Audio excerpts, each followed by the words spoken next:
Today, friends, we are playing The Crew 2. This is an important video directed at Ivory Tower, specifically talking about the graphics update and trying it, well, on the PlayStation. Previously, I tried it on the PC version, and of course, the PC is always going to be better. However, these new gen of consoles should be able to absolutely decimate anything The Crew 2 throws at them. So let's have a go, shall we? Now, in case you don't know how to do it, you go into video and change from resolution to performance. Very cool.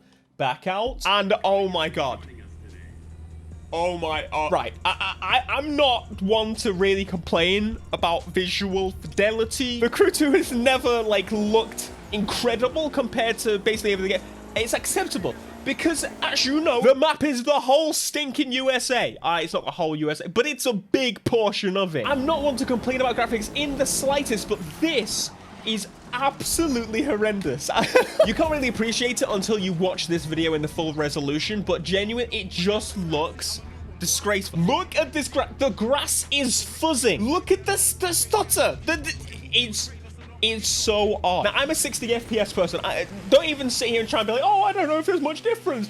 I can smooth. This is so freaking smooth. I play it on PC and I've played it on console, and there's just no damn excuse. 60 frames should be requirement from the go for new games. Of course, this is different because it's an update. However, this is not it.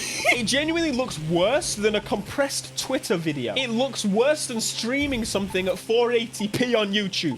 I don't know what they were thinking. If you can't see a difference, honestly, power to you. Let's boost down this road, and I just switched it.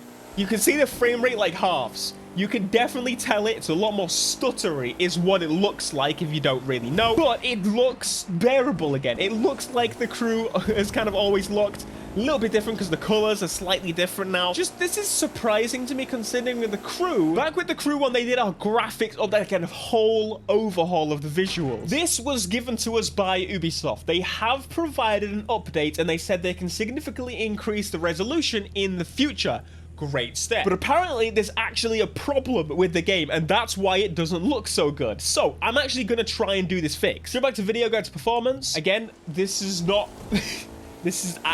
no. But this looks lower than 1080p, and a lot of people played this out. 1080p is what GTA runs at on the last-gen consoles, and we played it for so long, and literally it looked fine. So to fix this issue, apparently over on the PS5, go to screen and video, and of course the resolution is set to automatic. We're going to force 1080p, which is weird because, you know, most of my games are running at 4K. There we go, confirmed, 1080p. It's lower quality now. To give it the best chance, I am going to just straight quit the game and restart it. Does it look any better? To be honest, I don't really know if it does or does. Let's drive outside. Okay, so, okay, what I'm gonna say is it seems like there's less stutteriness going on. It seems like the further texture...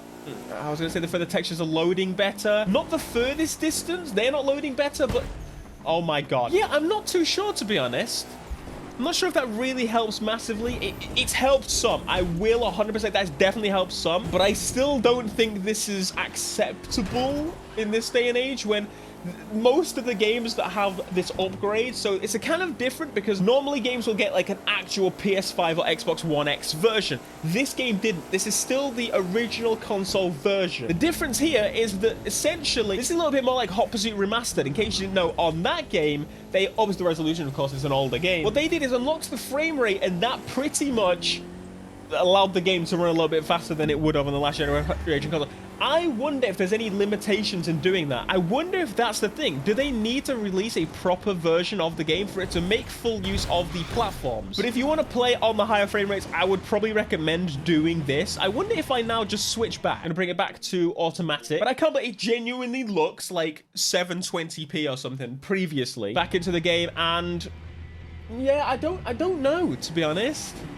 Can't really say. I can tell there's a lower resolution in the map. I think the map and the HUD and stuff, that all now is stuck at 1080p, whereas before that was rendered at 4K for sure. I can tell by the crispiness, if you will.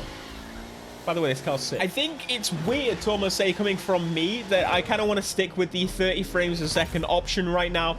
I don't think I can't do it. There's a double apex turn on this drift circuit. Oh, really? It's quite technical, but master it and you can link it in one slide. I mean, I'm gonna try. Because generally, I am a frame rate person. When I receive a game and the game does not have 60 FPS as the default option, I was kind of annoyed that Forza didn't default to having 60 FPS. And most people would stuck on 30 on the Xbox Series X. On another platform, like a lower platform like the Series S, I would probably consider. I'm really not in the flow of the drifting on this game. I need to build back up. This thing is like the ultimate perk machine. Oh, God. I think I've got like full perks on this. I think this is my best drift car, at least from what I remember. I don't know why I would spend so much time on a livery, or at least actually put a livery on it. I don't know if I actually made it.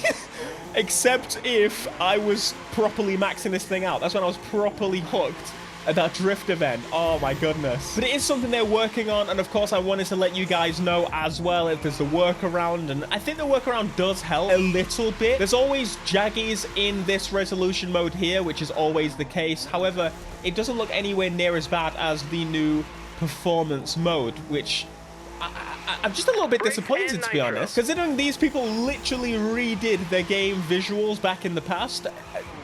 This ain't the same team. The Crew 3 win. Let's go and finish. Let's go. 254,000. What is my score on this on the previous? I can't remember. It was over on the PC.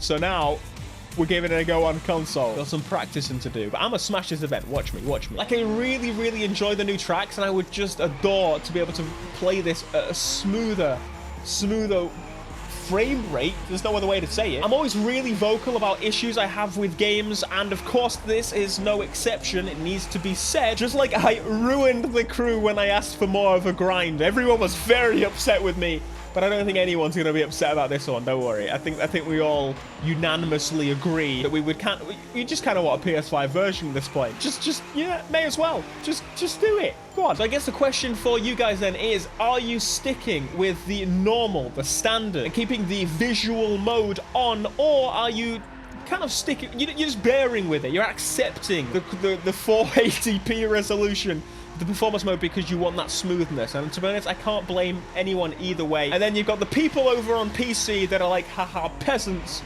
we just don't need to choose an option. Console peasant. I know, my account's on console, okay? I can't, I'm stuck. For PS, every other developer, we need to have 60 FPS as the default on racing games. There's no exception. Thanks for watching. Smash like, subscribe, and peace.